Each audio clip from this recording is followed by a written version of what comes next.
Welcome back to Killer Stories. I'm your host, Bobby Holmes. This week, I have a story suggestion from listener Luke Kidwell. He wanted me to cover the Carr brothers murders. You may also know it as the Wichita Massacre or the Wichita Horror.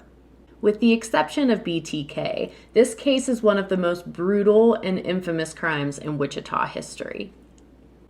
I don't have any backstory on the brothers. The one thing I do know is they grew up in Dodge City, Kansas, and they both had criminal records. Reginald was 2 years older than his brother Jonathan. In December 2000, they were 20 and 22 years old. They had just moved to Wichita, which was about 2.5 hours away from their hometown. It didn't take them long to find their crowd and make friends with other like-minded criminals. Reginald's girlfriend Stephanie Donnelly made the move with them. Some people believe that this fact is important to this case.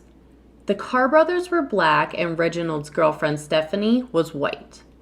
That all ties in later with the murders and controversy of hate crime versus random act of violence. Within days of moving to their new city, December 7th, 2000, Reginald and Jonathan were staking out a local convenience store in East Wichita. They waited until 23-year-old Andrew Schrebar left the store and got into his car. At gunpoint, they forced Andrew to drive around to multiple ATMs to withdraw cash. Terrified, Andrew did whatever the men asked, hoping that they would let him go if he cooperated.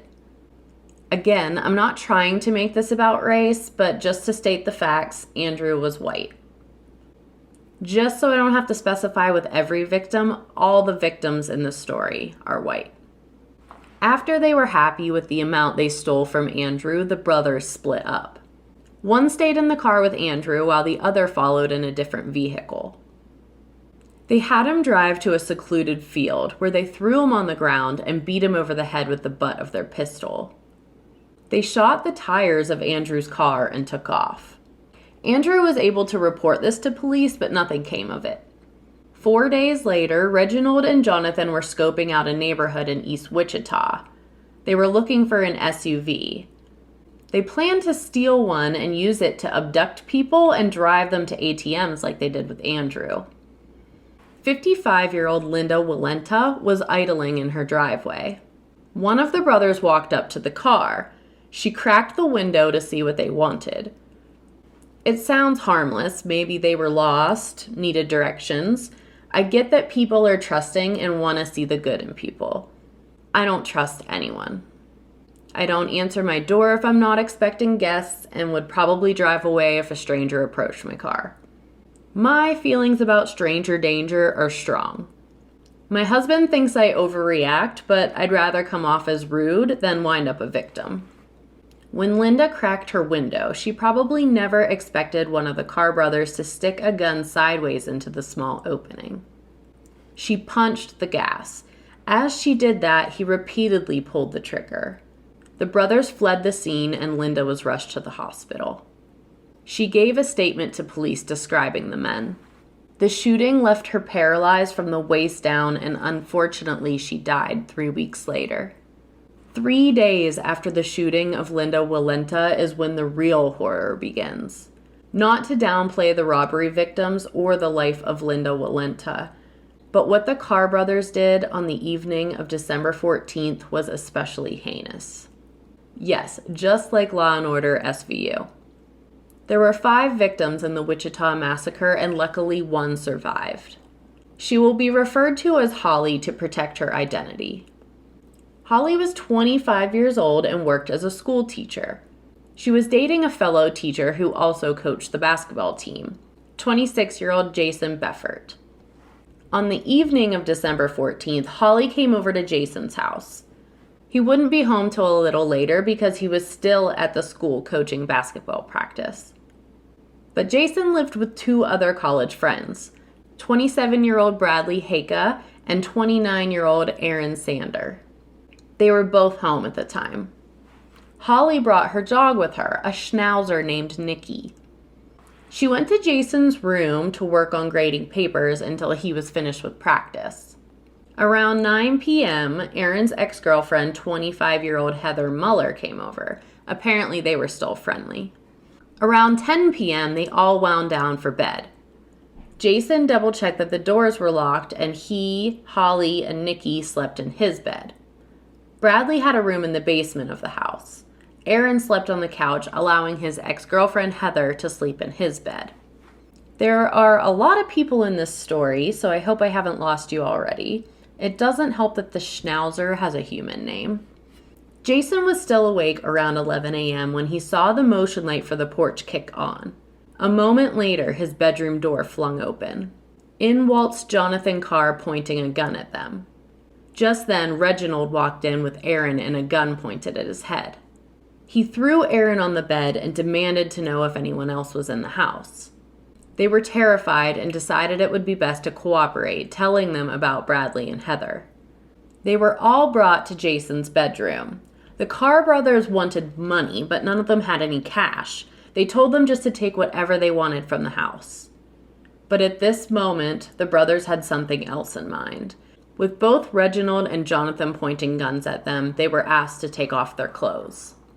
Everyone complied, and they were forced into the bedroom closet. They were told to stay there until they were called upon. First, the brothers brought out Holly and Heather.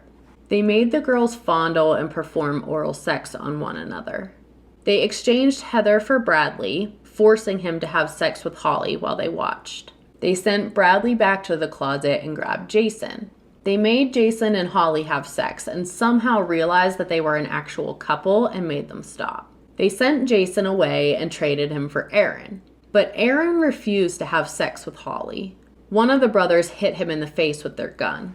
Holly was traded out for Heather, and Aaron still refused. They told him he had until 11:54 to get an erection, and they literally counted down. 11:54 came, and Aaron stayed strong. No boner. They beat him with a golf club and threw him back in the closet. Honestly, I feel like it would be difficult to become aroused in this situation anyways. Next, they made Jason have sex with Heather and Bradley with Holly. So with the exception of Aaron, the brothers have forced everyone to have sex with each other for their own sick, twisted entertainment. Since no one had any cash, the brothers decided to drive them one at a time to an ATM. First up was Bradley. While Reginald took Bradley in Jason's truck to withdraw money, Jonathan stayed behind with the others. He pulled Holly out of the closet and raped her. Reginald returns with Bradley, and next up was Jason. Once Bradley was back in the closet, Aaron asked him what happened and if he should resist. He figured they were probably going to die anyways, and he might as well try and fight back. But Bradley sat in silence, traumatized. This time, while Reginald was gone with Jason, Jonathan raped Heather. Holly volunteered next to go to the ATM. The men allowed her to put a top on, but made her stay naked from the waist down. Holly drove as Reginald hid in the back seat with a gun pointed at her. As she drove, Reginald told her, quote, "I wish we could have met under different circumstances because I think you're cute and we would have hit it off," unquote. Once they returned to the house, Reginald raped Holly. That statement he made in the car pisses me off so bad. Literally makes my skin crawl. You say that and then you rape her. What a despicable human being. Jonathan wasn't done either. He raped both Heather and Holly one more time. These poor women. If I'm counting correctly, Heather was raped 4 times and Holly 7 times. Jonathan and Reginald tore the house apart looking for anything of value. They found an engagement ring. Jason looked to Holly and told her how he had planned to propose. Earlier in the car, Reginald promised Holly that they weren't going to hurt them. But later, when they were all getting a bit anxious, he said, "Relax, we aren't going to kill you yet," instilling fear of impending doom into the 5 victims. Around 2 a.m., the brothers let them all outside. It was a freezing 17 degrees Fahrenheit. They allowed the girls to put sweaters on, but again, naked from the waist down, and the men were still fully naked. They wanted all of them to get into the trunk of Aaron's Honda Accord, but realizing that that's not physically possible, they had the 3 men get in the trunk and Heather into the back seat. Holly rode separately with Reginald in Jason's pickup truck. 3 men in a trunk still seems like a tight squeeze. They drove to a soccer field and pulled over. Holly was placed into the Honda with Heather. Jason, Aaron, and Bradley were removed from the trunk and forced to stand in a line on the snowy grass. This is when Holly realized they were going to be executed. The girls were then asked to join the men in line. All 5 were told to turn around and kneel down. 3 gunshots were fired before Holly felt the 4th shot hit her in the back of the head. But she was still alive. The bullet was deflected from her hair clip that she was wearing that night. Holly was seeing stars and swaying. Someone kicked her. She fell over and played dead. She couldn't let them know she was still alive or they would surely shoot her again. After all 5 of them were shot execution style, the Carr brothers drove away, literally right over top of the 5 bodies in a line. Holly felt the weight of the car drive over her body, but kept silent and still. Once she was sure they were gone, she turned to Jason. He was bleeding profusely from his head. She tied her sweater around him to try to stop the bleeding. But unfortunately, the other 4 victims were all dead. She was the only survivor. She pulled herself up and walked over a mile, naked and barefoot in the snow, to the closest home. She rang the doorbell and a young couple came to the door. They were shocked to see a naked woman bleeding from a head wound. She begged for help and they brought her inside. They went to call 911, but she stopped them. She wanted to tell them everything that happened first. That way, if she died, they would know the truth and be able to inform the police. Holly was weak from blood loss and surely suffering from a concussion, but she was able to tell the couple in detail what they endured that evening. Then they called 911. Afterwards, she had the couple call her and Jason's parents. At this point, she was convinced she was going to die, and she wanted to tell her parents that she loved them one more time. By morning, newspapers, radio, and TV news had asked people to be on the lookout for stolen vehicles, and they gave the license plate numbers. Pretty immediately, 7:30 a.m., a tip was called in about the stolen truck being parked outside of an apartment complex. Police surrounded the building and began knocking on doors. Reginald's girlfriend Stephanie answered the door while he tried to sneak out the back, but the cops were waiting for him. Reginald remained tight-lipped about Jonathan's whereabouts, but Stephanie squealed. She told them the make and model of his car, and they were able to track him down. He was at the home of a woman named Tronda Green. He also attempted to run from the police, but he didn't make it very far. When the home of Jason, Bradley, and Aaron was searched for evidence, they found Nikki the Schnauzer lying in a pool of blood. The Carr brothers must have returned back to the house after the shootings and killed Nikki too. A .38 caliber handgun was found along the highway near the soccer field. The gun was proven to be the murder weapon for Jason Beffert, Adam Sander, Bradley Haka, and Heather Moeller. The same gun was used to shoot Linda Walenta and the tires of Andrew Schreiber.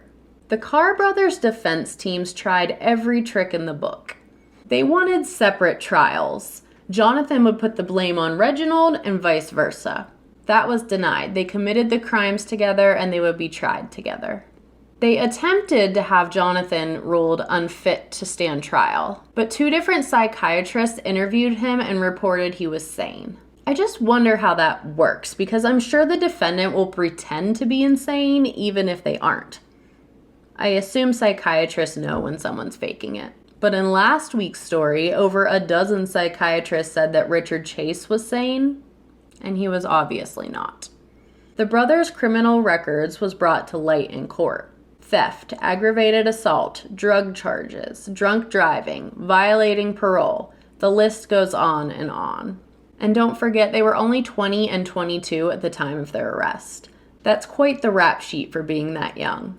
Reginald was in prison for his crimes and released just 5 days before the robbery of Andrew Schreiber. The thing is, he was let out 6 months early. By accident. How on earth that accidentally happens is beyond me. If he was still in prison for another 6 months, these 5 people would still be alive today. But who's to say what the brothers would have done 6 months down the road after his proper release? These murders were ruled as random acts of violence. Even though the brothers were black and all of their victims were white, they believed it to be coincidence, not that they sought after white people specifically. But the media saw things differently. Part of their reasoning for believing these were hate crimes was the fact that Jonathan Carr was wearing a FUBU shirt. FUBU is an American apparel company that's an acronym, For Us, By Us. Well, apparently within the black community, FUBU is worn as, quote, a statement of black solidarity, if not outright rejection of whites, unquote. I think that's a little far-fetched. It may be true, but lots of people who aren't racist wear FUBU too. I think founder Damon John would be appalled to know his company was being used as a hate statement. I know that's not the purpose of his brand. That makes me sound like I know Damon, and I don't, obviously, but he seems like a nice guy on Shark Tank.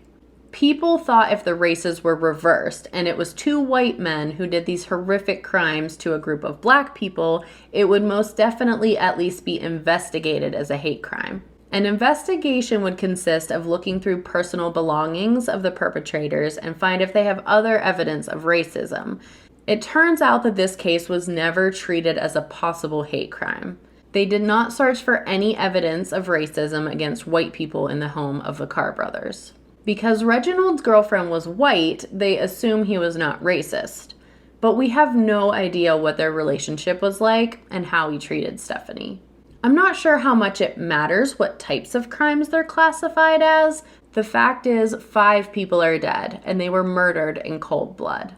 The jury saw it that way as well, and in 2002, they were both sentenced to death for their crimes. There was an appeal by Kansas Attorney General for their case, but the death sentence was reinstated in 2016. They are both currently on death row at El Dorado Correction Facility. It's a maximum security prison. But just recently in May of 2021, the brothers were back in court. Their defense team says their constitutional rights were violated when they did not receive their own trials and were lumped together for their crimes. But honestly, would the outcome be any different? They both burglarized, raped, and murdered 5 people. We will see what the Supreme Court decides. If they decide to try them separately, I feel awful that Holly will have to relive that experience all over again, testifying not once, but twice in court. She is an unbelievably strong woman. In a matter of a few hours, she was raped 7 times, shot in the head, run over by a truck, and walked naked over a mile in the snow to be sure that these men paid for their crimes. Thanks again to Luke Kidwell for this recommendation. He lives in Wichita and says he drives past that soccer field every day on his commute. A horrific crime he'll never forget. If you're enjoying Killer Stories, please leave a review on Apple Podcasts. It also helps to follow me on social media and be interactive with my posts as I continue to grow. You can find me on YouTube, Facebook, Instagram, and TikTok at Killer Stories Podcast. I'm on Twitter at Killer Stories PC. You can email me a written or voice recorded story suggestion to killerstoriespodcast@gmail.com. If you choose to send me a voice recording, I will feature it in that episode. Thanks for listening and sharing with your true crime loving friends. Until next time, this has been a Killer Story.